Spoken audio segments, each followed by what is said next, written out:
All right, y'all, let's work some problems. I'm going to go in order of what got the most votes. So number 8 got 10 votes. Let's figure out what steps we need to proceed. This one generally looks simple and simple-ish, and it looks sort of like some of the others we've seen, but there's a crucial piece missing here. We don't know what this number is or this number, and without it, we can't do any of the consumer producer surplus or anything else. So we need to get those points established right away. Okay, now we can solve the problem. So the question is asking us about this price floor. That means the government's, for whatever reason, in this case, supporting farmer incomes, which is something the U.S. does quite a bit of, going to not allow beef prices to go under $4. This is going to do a lot of things. This is going to make it so that because the price is being pushed up, only this many are actually sold, and that is because some demanders leave, right? There used to be 1 million, and now there's only 500,000. It's also going to create an imbalance of supply and demand, or quantity supplied and quantity demanded, rather, of this much, right? At that price, there's 1.5 million on offer. The suppliers are willing to supply that much, especially because the price went up, probably more profit, but only 500,000 buyers want to buy at that price. Price is above equilibrium. We have $1 million of excess beef or a surplus of beef in the market. So let's get to the first question. What is the cost to consumers in lost surplus? So we're looking for the decline in consumer surplus. So how do we figure that out? We look up here and we say, all right, the trades, so we can compare what consumer surplus was before to what it is after. So let's graph both of those. So what is consumer surplus? The area under the demand curve above the price.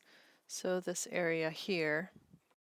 And if the price rises, you're going to lose that bottom, and you're only going to have that top darker orange area that is the new consumer surplus. So this area is lost to consumers. Specifically, we're looking to figure out what is this area, right? And that can be treated as two distinct shapes, that box and that triangle. So that box is 0.5 wide and 1 high. Do be careful, right, of the zeros here. So it's 500,000 wide and $1 high. And then over here, this is also 500,000 wide and $1 high, but it's a triangle, so you need to half it to get the area. The other way you could do this is not the only way to get this answer. The other way you could do this is to subtract two triangles. So I've done it by adding, just figuring out what the loss is and figuring out that shape, but you could also take the area of the original consumer surplus and figure out what the new consumer surplus is and subtract the smaller triangle from the bigger triangle, and that will give you this lost consumer surplus. Let's turn our attention to the second one. All right, what's the cost to taxpayers to purchase the unsold beef? So the quantity, there we go. The quantity of unsold beef is at a price of $4 is 1 million, right? So quantity supplied is greater than quantity demanded at that price of 1.5 minus 0.5 or 1 million. So that's the quantity. Now remember that the government has promised to buy back that using taxpayer revenue with $4 a pound. So that's $4 for every pound, and there's 1 million unsold pounds, so that's 4 million, or paying attention to your zeros, that, right?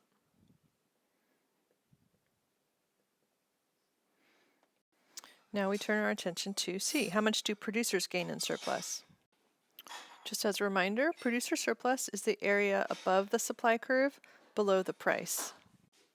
So before the government institutes this price ceiling, it would just be the equilibrium price, and you're looking for that triangle. but because of this new price support that increases the price, you're going to get a much larger triangle. Right? You're going to get a higher price, so there's more area above the supply curve below the price because the price has risen.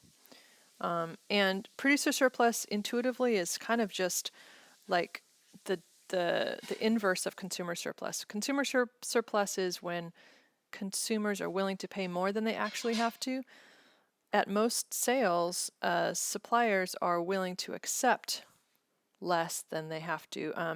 And you can think of the supply curve really as relative or related to the cost, right? So if the cost is low and the market price is $4, there's like some sort of profit or benefit that that producers get.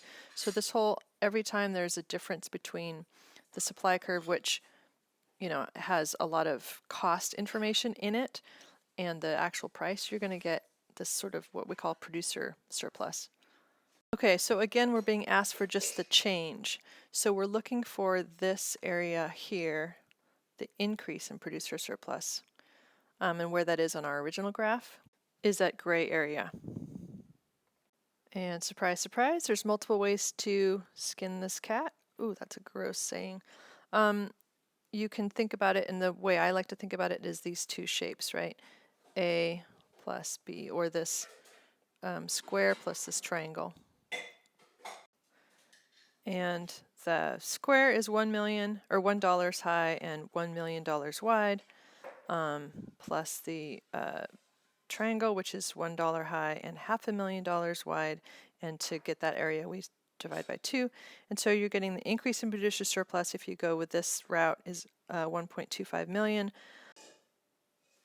And you could also get that with the strategy that your book uses, which is to take the larger, let me switch to a different pen, larger consumer surplus and subtract it from the new consumer surplus, from the old consumer surplus rather, and you would get the same number.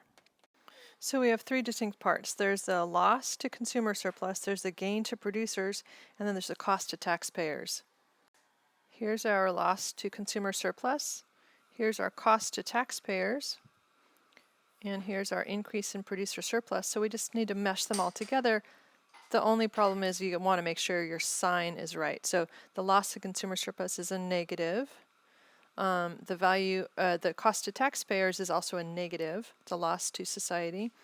But there's a gain to producers. So that's a positive. And what do you get? You get, although there are gains to producers, it cost $3.5 million to achieve the 1.25 million gain to producers.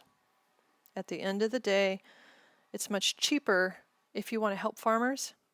It's much cheaper to give direct cash aid to farmers than to manipulate the whole market. The losses to society are greater than the gains, which is not to say we shouldn't help farmers. That's never the end of this result. It is always, is this the best way to do it? And economists usually say no. If your goal is to help farmers, much cheaper just to send them straight cash. So let's say step 1 is to identify the supply and demand curves and write out the equations. That way we can get the what's called choke point, right, which is the highest price on the demand curve, the price at which nobody will buy it anymore, the quantity demanded is 0, and the choke point for supply, the lowest price that suppliers will be induced to sell at, or in other words, the price that's so low that suppliers stop wanting to supply it. All right, so the only info we really have is that these are linear supply and demand curves, which is helpful, and 2 points on each. So we have this point, price of 4, quantity demanded will be 0.5, and a price of 3, quantity demanded will be 1. We have 2 points on the supply as well, but let's start with the demand curve. And we have very little in terms of actually a demand curve function here, but we do have the slope, right? So we can figure out the slope. When price drops by 1, quantity increases by 0.5. So there's a slope there of -2, right? Because the change in vertical, change in the y-axis variable is twice as big as the change in the x-axis. So, in the normal form of the equation for slope, y equals mx plus b, we have slope, which is this. And applying that to a demand function, which is the y variable is price, price equals negative 2qd plus b. So here's your slope, right? And we're solving for this. So remember that your demand curve can be written two different ways. One is p is a function of quantity, that's the normal way. And we have the inverse function, which is we could move the terms around and have q as a function of p. And that's what we do when we need to solve for equilibrium, for instance. So what is this b that we're trying to solve for? It's the point up here where the top of the demand curve where quantity demanded is 0, where the y-intercept in a sense. So what do we need to do? I've just rewritten this right here. We just need to solve for b. So let's move the terms around and solve for b. I'm going to add 2qd to both sides, and we're going to get b equals p plus 2qd. What the heck do we do now? We can just plug in these points, or one point, and we can solve for b. Or if you have graph paper and you know this is linear, you know this point is going to be 5 because of this is a half unit change, and you know the y value will change by twice that. But let's solve it algebraically just in case we didn't have that data. It doesn't matter which data point you take. I will take this one. P equals 4, Q equals 0.05, and we're going to get, plugging in 4 here for P and 0.5 for QD, we're going to get B equals 4 plus 1, 5. You would get the same result if you chose the other data point on the demand curve. So it's the demand curve that we're focusing in on here. And now we've created it. So you have your two different versions of the demand function. Let's do the same with supply. If you want, you can pause it here and work it through on your own, or I will just write it out and plop it up right now. Using these 2 points, we can observe that the slope is basically the same as a demand curve, but it's a positive slope instead of negative, so it's a positive 2 slope. We want to solve for b. I'm going to use this second point here, where quantity is 1.5 and price is 4, and we get b equals 1. So we know a couple of things. We know our supply and demand functions, and we know that this number, the supply choke point, is 0.5, and this number up here is 5.